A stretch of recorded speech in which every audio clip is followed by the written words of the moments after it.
The police believe they found a firearm next to what they believe are the remains of Quinn Patterson, who killed a mother and daughter in Whangarei. Quinn Patterson killed Wendy and Nathania Campbell and wounded a man who was with them when they went to his rented home on Mount Tiger Road to do maintenance on Wednesday.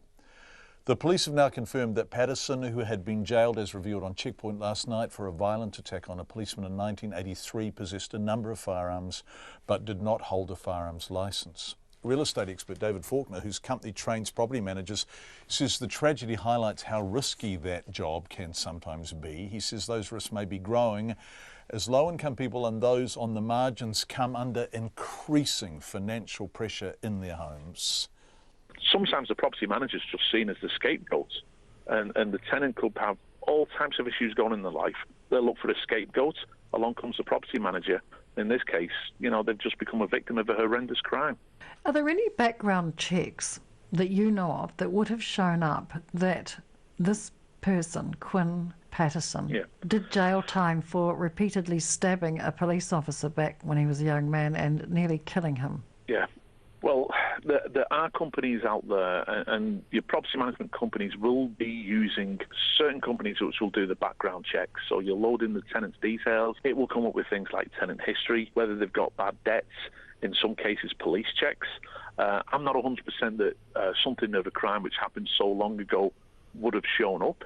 It actually happened to me as a property manager, where we've done background checks on somebody who was a convicted murderer, and nothing came up. They rented out this property, and it was only when word got round we realised what had happened.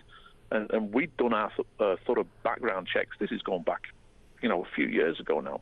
So I wouldn't say things would guarantee showed up in all circumstances.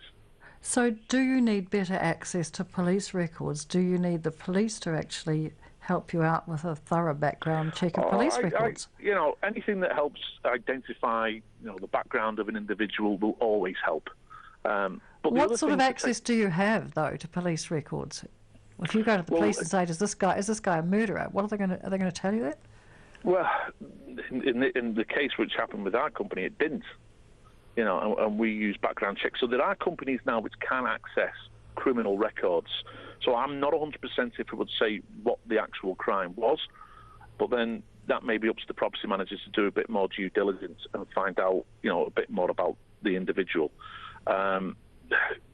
What I can say as well is that in certain areas of New Zealand where it is lower income, you're never always going to get, there's got to be history of tenants, whether it's bad credit or whatever.